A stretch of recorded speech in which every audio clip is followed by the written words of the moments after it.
get my shoes and out the door. 5, I'm alive. 6, 7, 8, feeling great.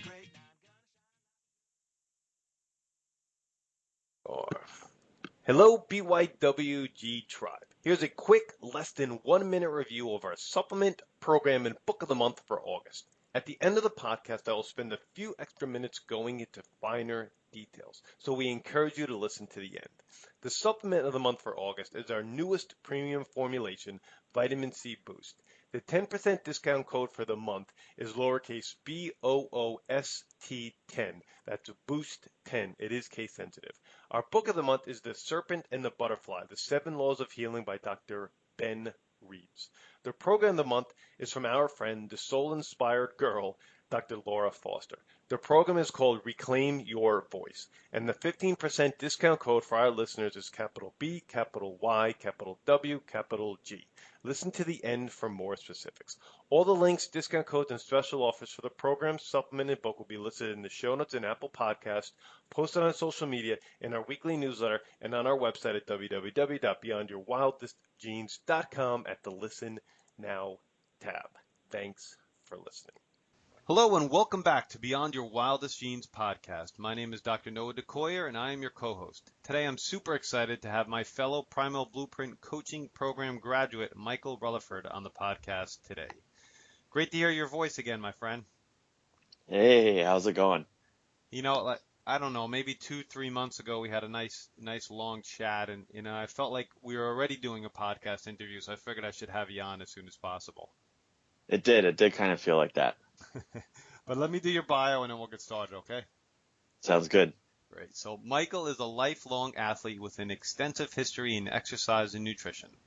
Michael credits wrestling at a young age to helping him build his mental game. From the encouragement of his father at an early age, he read many books written by authors like Tony Robbins and Larry Winget, further developing his mental mindset. Michael dealt with IBS for over 15 years and hypoglycemia for 3+ years until he found real food nutrition with the primal blueprint. Both the IBS and hypoglycemia were gone within the first month of these dietary changes and have yet to resurface again. Wow, that's a short but sweet bio, Michael. I tried. I've written some long ones, and I was trying to keep it short and sweet here. All right, good. Those are easier to read, believe me. So let's start with the first question I asked just about all the guests. Michael, and this is what our discussion was. What's your story? How did Michael become the Michael I'm speaking with today and the audience is listening to today? Yeah, I mean, like I said, I always grew up in sports and being an athlete. And so, I mean, with that, definitely, you've got to be, mindful of what you're eating, how you're exercising, and really how you prepare your mind for that, And so I've always kind of been trained in that.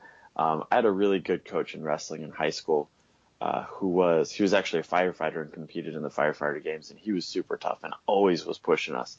I mean, to the point of it was probably unhealthy, but in a physical aspect, but what that did for our mental state was incredible. I mean, we'd go out on, endurance training days and we wouldn't stop until someone puked. I mean, he would literally bring us to the point of our body physically telling us no, far beyond when our mind was telling us no. Our mind is there to do one thing, and that's to keep us alive. It's to keep us out of danger. And so anytime it feels danger, it's going to say stop. But our physical capabilities go so far beyond what our mind thinks we can. And when you retrain that, you really open yourself up to just so much more in every aspect. And I use that a lot, with people I work with. I love using physical barriers to open up their mind in so many different things. And how did that lead into some of these clinical problems you had, like IBS and hypoglycemia and such? Well, I could probably the horrible dietary changes and choices that most wrestlers make probably did not help my IBS at all. I also dealt with lactose intolerance and just continued to eat dairy because I thought it was really good. So I'm sure there's so many different things that contributed to that for sure. As I graduated from, school and I went into the culinary field as a career, I was really just eating crap food that just wasn't good. I was living off of, frozen foods and whatever I was eating in the restaurant. So fried foods and soda and coffee, and just going off of that, and just loads of carbs and sugar and soda to get through my day. Cause I was working 12 and 14-hour days on my feet, and, just in high activity situations. And so I just needed this. And so, yeah, that definitely, I know exactly where the hypoglycemia came from. It was just this roller coaster of shoving carbs and sugar into my face. And then I've always, because I've been athletic, I've always been naturally lean.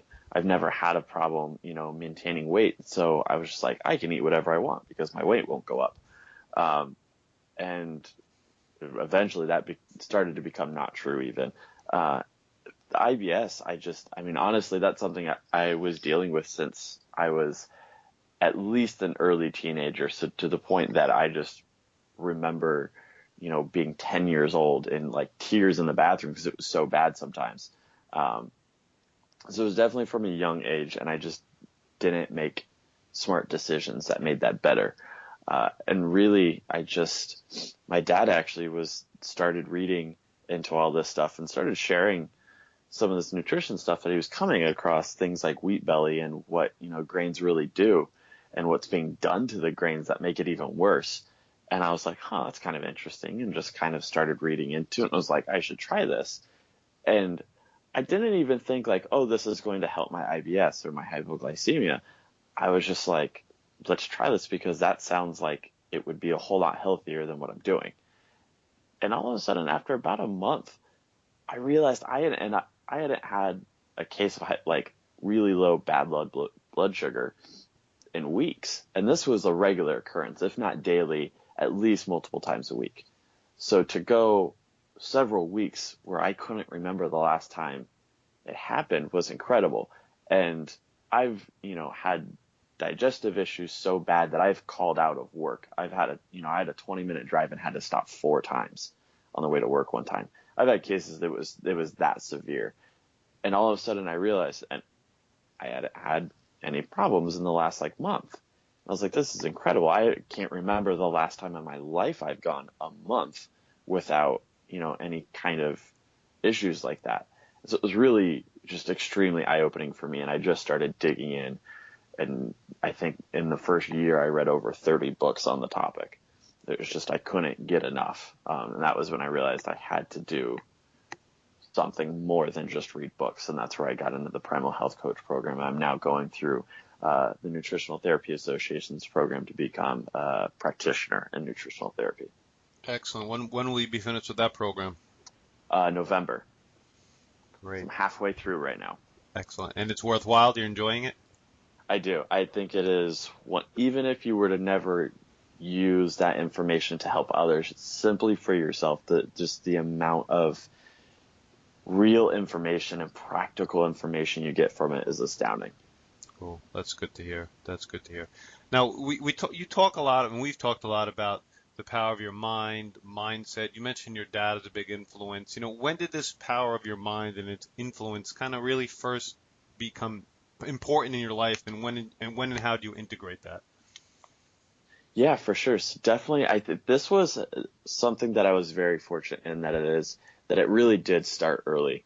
My dad kept a library of these, type of self-help books, and not the, pat you on the back, you're a great person kind of self-help, but really getting down to the root of this is in your hands. You have the power to make your life what it is. And he really kept a library on them when we were young. I had siblings growing up that he had, price stickers on them that he set for us. And if we were to read the book and do a report on it, that we would get that value. And that was kind of our way of earning money as a kid, instead of just normal chores around the house. We still had our chores. We just didn't get paid for them. And so this was kind of our way to earn money as a kid. How old were you when your father? I started when the first book I read was probably around 12 or 13.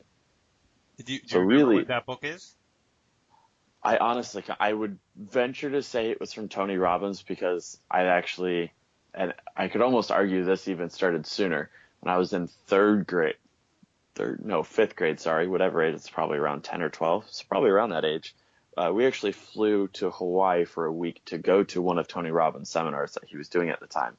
And my parents went to the adult part of it, but they actually had a kids section, where you went and did, I was 10 or 12 years old climbing on, rope courses and, balancing on those and doing teamwork building exercises. And we climbed a 50-foot telephone pole to jump off of. We were connected to cables, of course. We walked on, hot coals, all kinds of crazy things that really take a mental state to do.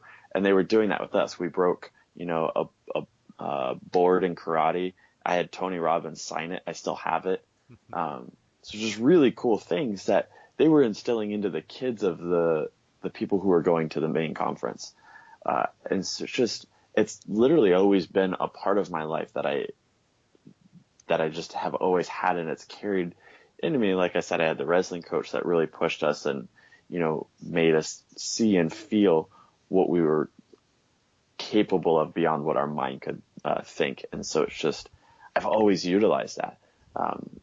In wrestling, my senior year, really the pinnacle of what I felt my career, even though it was a small victory, as far as what most people would look at, was my senior year district championship. I had to face off a guy that I'd lost 4 times in my career. I knew I was better than him, but he was just jacked. He was strong. He was about 3 inches shorter than me and just balls of muscle, like just muscle everywhere. It just wasn't natural for a high school kid. And it was really difficult, but I knew I was better. And literally the only thing I trained for that year was to beat him. I did nothing else. And it was, I will push myself to be better conditioned than him all year long. I will not let him make me tired. And I will just go and go and go until he's so tired he has no strength. And I lost to him 4 times in my career. And that match, the only one that ever really truly mattered to me, was the senior year district championships. And I beat him in the final period. We had 3 periods in high school wrestling. I beat him in the final period. And probably the last 30 seconds, I finally overtook him in points because he was just so exhausted. We'd go out of bounds and he was sitting there barely able to get up, and I was running back to the center. I was just as tired, mind you. But I told myself mentally, I will not let him see me tired. I will be better and I will be faster and I will beat him. And eventually I did. And I've just had moments like that in my life that I just said, this is what I'm going to have. This is what I'm going to get, and I will get there. At 19 years old, I got offered a job in a 5-star 5-diamond restaurant in Washington, D.C., or just outside of Washington, D.C. I was the youngest by 3 years there. Now, I'm sure other people my age and, around that had worked there previously, but at the time, I was the youngest by 3 years. I was well outside of my ranks. But I just said, I want this job. I got in, I got the offer, and I have never worked so hard in my career just to keep up, not even to be ahead, just to keep up.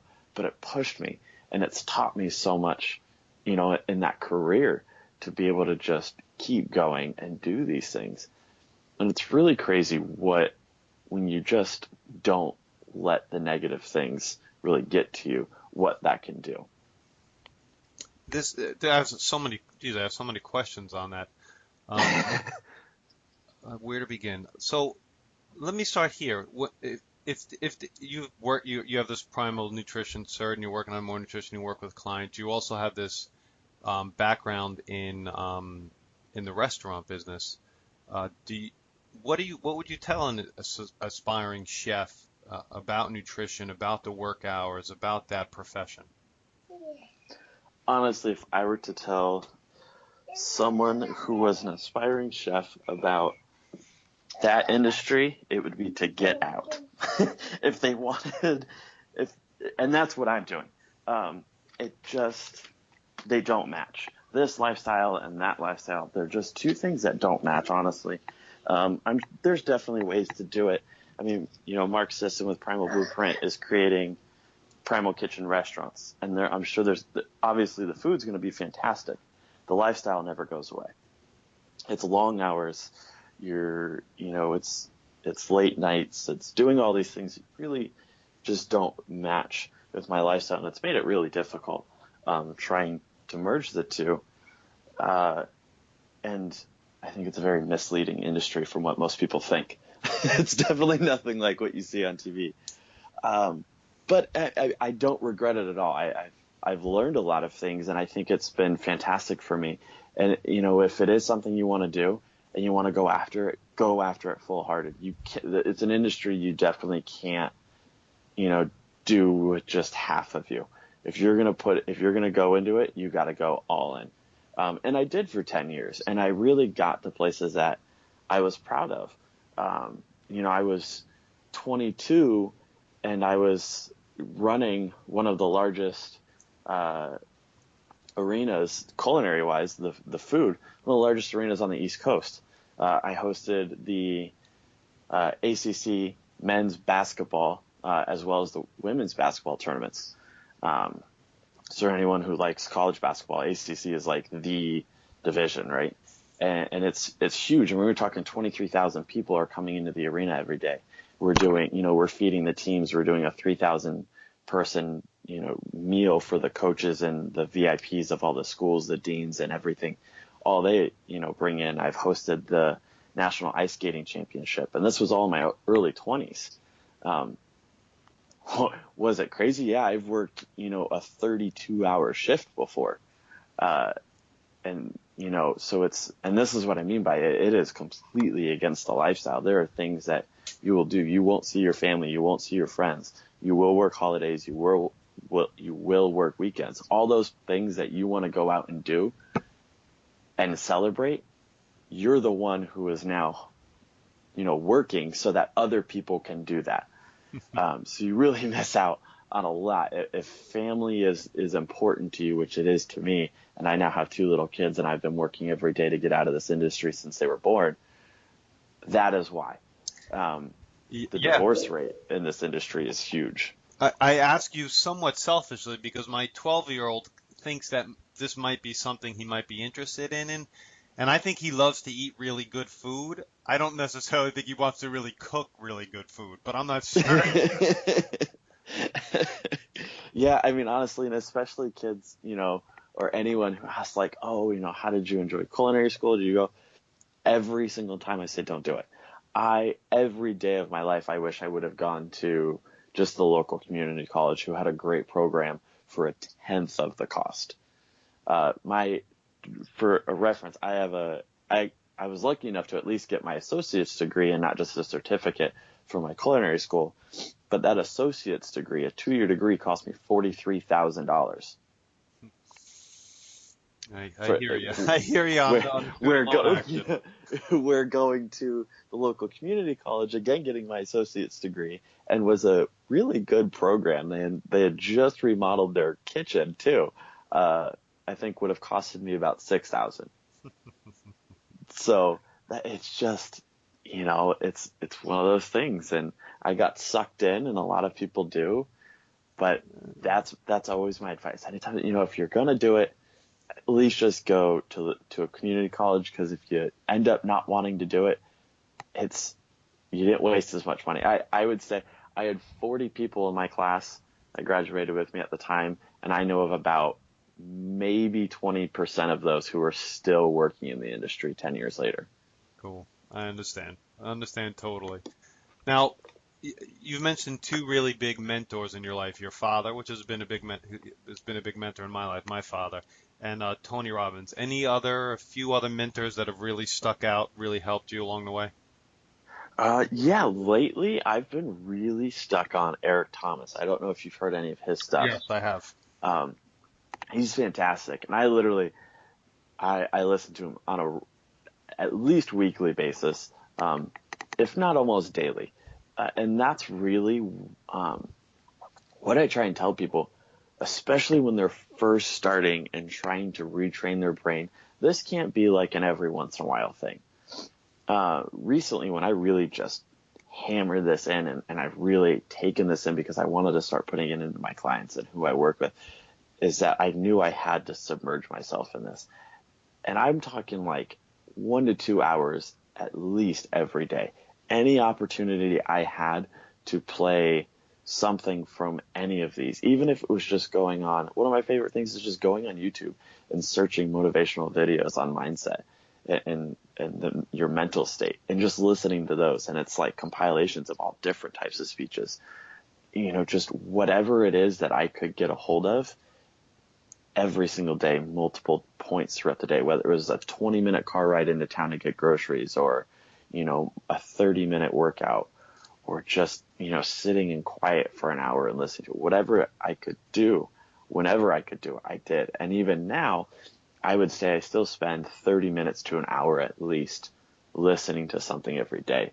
And it's a constant reminder. I actually was just having a conversation with someone the other day about this and how true it is. And I was actually really struggling with it for a while because I thought that I wasn't doing it well enough because I was still having negative thoughts and negative, feelings and emotions going on. And I was like, man, I'm just not doing this right. And it's not that we ever lose that. It's that we learn and we train and we realize how to overcome that and how to not avoid it, but to quiet it and overpower it. And by it, I mean the negative sides. And so it's really just this battle, and you just learn to start to win the battle instead of losing and letting those negative emotions take over. Don't worry about your daughter in the background, Michael. That makes this interview more real. So don't worry about that. I get the impression that you probably listen to this every morning, but just kind of a plug and for someone who wants to get their mindset right in the right mind frame right in the morning, Sean Croxton's Quote of the Day podcast is fantastic. That's a good one. Yeah. Because that's where I first heard about Eric Thomas. It's a quote. It's 10 to 15 minutes. You listen to it. I listen to it on double speed, so I'm done in 7 minutes, and then it's 6 days a week. And it's a simple way to get your mindset in the right direction for sure. Yeah, it really is. I mean, it's just, and again, it's little things like that, and definitely first thing in the morning. That's really the most crucial. In the first actually 5 to 10 minutes you wake up, your mental state is extremely impressionable. And when if you start your day on a negative thing, and that's why, alarm clocks, people get so negative about their alarm clock, and that can actually retrain your brain for the entire day. And I know some people, need the alarm clock to wake up. I'm really thankful that I don't. I have kids that wake me up instead. But, if you go to bed early enough, you can actually wake up without the alarm clock. You'd be amazed at how much better your day actually starts simply because you don't have that negative, annoying, whining sound of your alarm clock going off. And you wake up naturally and you feel better. Yeah. And it could be the sleep. It could just, there's so many different things that go into it. But your whole day is better. And it's really incredible what that can do. Just that one simple change.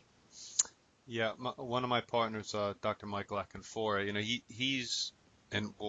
we listen to podcasts and books constantly through Audible, and he's called it, since I've met him, University on the Road, and it seems like you do that as well. I mean, I listen to some music and I listen to some sports radio, but I listen to a lot of podcasts and a lot of books in the car, a lot. Yeah, I mean, that's how there's no way I would have gotten, all those books done in that first year. And I still continue if it wasn't for Audible. Because, I mean, luckily, because of the situation that I had at work at the time, I had about 4 hours to myself every morning. And I'd be walking around the kitchen with headphones in, and the next person would walk in the day and be like waving in front of me because I'd just be so immersed in it and not even hear them. And so, but yeah, it's fantastic. I'm in the car, I play it, if I'm working out, I play something, and it's just, you find time, right? You either do or you don't. And for me, it's such a high priority to always be having something going on every day that's going to either make me, more educated on nutrition and fitness and health, or strengthen my mental state for sure. So let's swing this idea of mindset back to dietary and lifestyle changes. How does that fit in, or what's your model, or how do you coach people, or how do you integrate that even further in your life? Yeah, so I think really what I've told people, I was struggling because I was getting these people who they get into it and they get really excited, and within a couple weeks sometimes it would just flop. And we see it all the time. Look at New Year's resolutions. I think Tony Robbins put out this quote. I think it's by like January 15th. Like 80% of people have already failed their New Year's resolutions. 15 days for an entire New Year's resolution. That's rough. But it's not surprising because people just pick these things. They'll pick really weak things. For instance, if someone says, I want to lose weight, they don't pick how much. They don't pick why. They just say, I want to lose weight. Well, if you lose a pound, your mind has already triggered. Boom, I've done what I needed to do. And it's easier to give up. It's easier to stop. So really, one, just being specific about what it is you want. And even more beyond that is figuring out why. And most people don't go far enough why. They kind of get this like surface level why. And they don't really get deep, and so really digging down and figuring out deep. Like for me, I love working with dads, and I can almost, guess that almost every single one of them is like, they're out of breath when they're playing with their kids. They don't have the energy, and it makes them feel like crap. There's nothing worse being a dad and not having the energy to play with your kids, and your kids saying, come on, Dad, I want to keep going. I want to keep playing, and you can't do it. That's a pretty powerful why for just about any dad, any dick. We all want to make our kids happy. We all want to do anything that we can to have them enjoy their time. And so that's a powerful one. That's why I love working with dads. And it's just something that I can feel. And it's, for me every day, I want to make sure that I'm always able to, be active with my kids. I want them to be active, and I want to be able to do it with them. And really just lead that by example. And that's another one is, regardless, kids are products of what they see. They're like sponges. And if they see you, it doesn't matter if you tell them, eat your vegetables, go outside and be active. If you're sitting inside eating potato chips and watching TV, your kids are going to sit inside, eat potato chips, and watch TV no matter what you tell them. They're not going to go out. And you truly have to lead that by example. And I always want to do that. I want to help other dads realize that they can do it without killing themselves, without being exhausted, without eating, food that doesn't taste good. I couldn't agree more. Now, I asked this question to Dr. Alvin Dannenberg last week. He's also a Primal Blueprint graduate and functional medicine / dentist. Yeah. How do you, from when you wake up to the end of your day, how do you plan your entire day? What's your routine? So we actually are quite routine in this house for the most part because I have twin toddlers. So it's hectic if I don't have schedule. And so I can give it down to the minute if you want to just about. But yeah, we get up, we eat breakfast together. I make coffee. We go outside, and I enjoy my coffee outside. As long as it's not raining and freezing outside, we'll go outside for probably about 30 minutes at least. I like getting outside in the morning, getting that sunshine exposure. It early really helps keep your circadian rhythm in a good pattern. And they had sleep issues when they were younger, so it was really something that's helped. So we get outside, we have sun exposure. I drink my coffee. They run around. We water the garden. We come inside. We might go run some errands. We have lunch. And then they nap, and I get work done. I either get work done or go work out. And we play in the afternoon. If I work, then, I'm actually separated with their mom, so I have them in the beginning of the week when I have my days off, and they go to their moms on the weekend. My work days, I work 4 long days so that I can have 3 days with them. So my work days, I get up and eat breakfast, have some coffee, and go to work for 10 to 13 hours. come home and go to sleep so I can do it again the next day. But yeah, I mean, the days that I have them, it's it's worked in play every day. It's just enjoying. We read books and just trying to really, my 3 days with them are just centered on them and keeping their schedule and making sure they get what they need, which coincidentally enough, what kids need is what we need more of. We need more free time. We need more outside time. We need time enjoying books, enjoying simple books, that are just fun to read.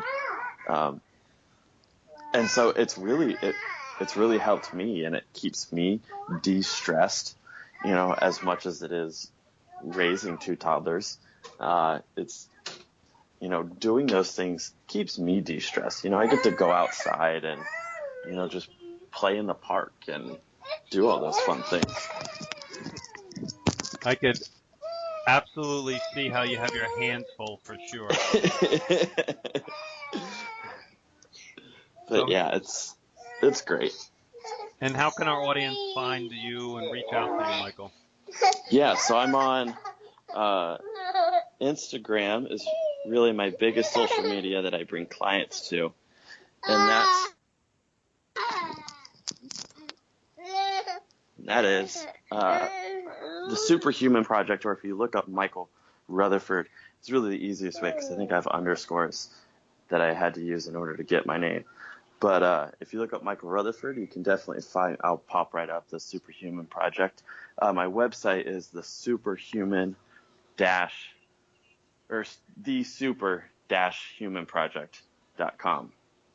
And you can find me there. I've got links to social media there. So that's really kind of the hub. You can reach me by email there and all that great stuff. But yeah, it's definitely Instagram and the website are my go-to places.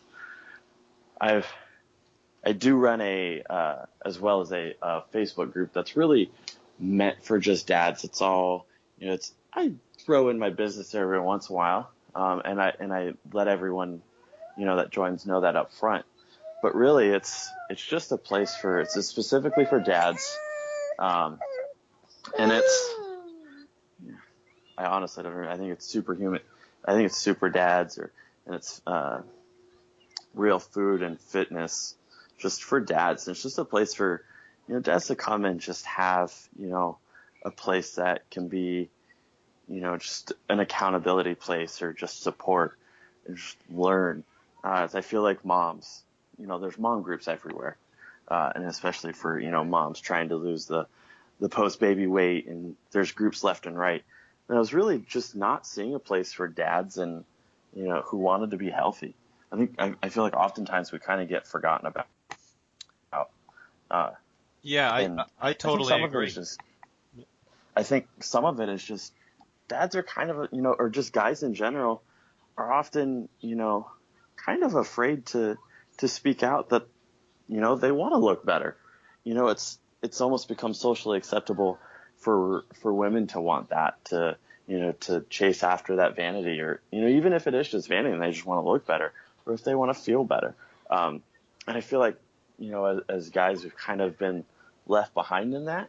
And so this group is just kind of like, hey, it's okay to want those things. Let's support each other in that and just go after that and share. I share a lot of free stuff in there. I do a lot of the videos that I'll post other places. I post in there. And then actually just recently, I guess a great place to find me, here's kind of a little plug, is I just took over as the head coach for the Vimify program for Primal Blueprint 21-Day Challenge. So that's a really awesome program. It's $10. That's $9.99.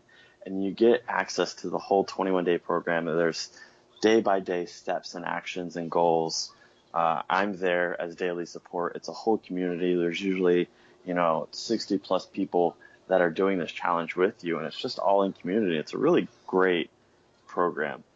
It blows my mind that it's available for $10. It's just, what you get, it walks through all of the key concepts in the primal laws and gives you actions. Yesterday was sprints. So that was the action of the day. We were talking about sprints. I do a daily, like 5 to 7 minute video, just kind of, explaining more in detail in my words, whatever that daily post is about. And I love it. I think it's a great community. That's been really fun this month. All of the Primal employees are going through it. So all of Primal Kitchen and, the Primal Blueprint and all those employees are going through it. So it's been really fun to have them along. This is actually my first month and they were doing it. So it was kind of nerve wracking in the beginning, like when I found out, but it's been fun. Yeah, I mean, I'm looking at your Instagram just for everybody. It's the_super_human_project, and then that Vimify link is right in your bio, so it's right there. Yeah, and then the Facebook group is Superhuman Dads dash Nutrition Fueled Fitness for Dads. So it's a small starting group, but it's great. I love it. We get guys in there who are just asking questions about what's a good workout for them, or just any kind of question that's related to health and fitness, and whether it's scheduling and new dads, how do they find the time, and just whatever it takes, and whatever it is, it's there. I'll always answer questions for free, super in-depth ones that kind of become more problematic. I definitely recommend that they schedule a consultation for sure, but 90% of the time, it's something that I can easily answer, and I love to. And so it's been a fun little community. I agree with you with men, and I mean the first course we created was a men's course, so we are forgotten at times. So I totally agree with you. We created a course, being Superman, so I get it. Totally, totally on the same page with you on that one for sure. Thank you very much, Michael. Yeah, like I said, it's always a joy talking and chatting with you. Any last words? Just realize that you were more awesome than you ever think, that you are capable of more than you think, and that if you truly set your mind on something, not just, oh, I wish I had this, but truly set your mind on it and work towards it, you'll get it. You'll get there, and it might take a week, it might take 5 years, but if you keep putting in work every day, you will get there, and you can reach those things that you want. Cool. Well said. Can't agree more. My name is Dr. Noah DeCoyer, your co-host, and you are listening to the Beyond Your Wildest Genes podcast. If you'd like what you've heard today, please share this with your friends and encourage them to subscribe on iTunes. We're up to 425,000 subscribers in over 100 countries. And leaving a review and a rating on iTunes helps us move up the charts and just helps more people find us. You can subscribe to our incredible weekly email at www.beyondyourwildestgenes.com. And as my oldest son Hayden says, be awesome and never unawesome. Thank you, Michael. This is Dr. Noah DeCoyer from Beyond Your Wildest Genes. Have a great day. So here's some more specifics. Our August supplement of the month is Vitamin C Boost. It is a blend of vitamin C, both as ascorbic acid and in the natural food source, the acerola cherry. Vitamin C is crucial for immune function and collagen production. It can help you sleep by lowering cortisol at night and is particularly important for cigarette smokers. We've added in grapeseed extract, glutathione, and zinc to truly make this a one-of-a-kind vitamin C supplement. For the entire month of August, if you use the code lowercase BOOST10, BOOST10, you will receive 10% off this incredible new formulation. You can pick it up at our website at www.beyondyourwildestgenes.com, or if you're local, you can pick it up at the office. Just mention the code. The August book of the month is The Serpent and the Butterfly, The 7 Laws of Healing by Dr. Ben Reebs. This is a really profound, easy book to read. You can listen to Dr. Mike interview Dr. Ben on the July 20th BYWG podcast. Our highlighted program for August is from our friend, soul-inspired girl, Dr. Laura Foster. The program is called Reclaim Your Voice, and the 15% discount code for our listeners is capital BYWG. Reclaim Your Voice is a 21-day online series for women who seek to speak their absolute truth with more confidence, courage, and conviction. The program begins August 10th. The link will be in the podcast show notes and weekly emails. Included will also be an invitation for female listeners to join the private Facebook group called Soul Inspired Girl, a space for heart-led women. And mind you, girl is not spelt with an I, it's spelt with a U. Thanks for listening, and as always, be awesome and never unawesome.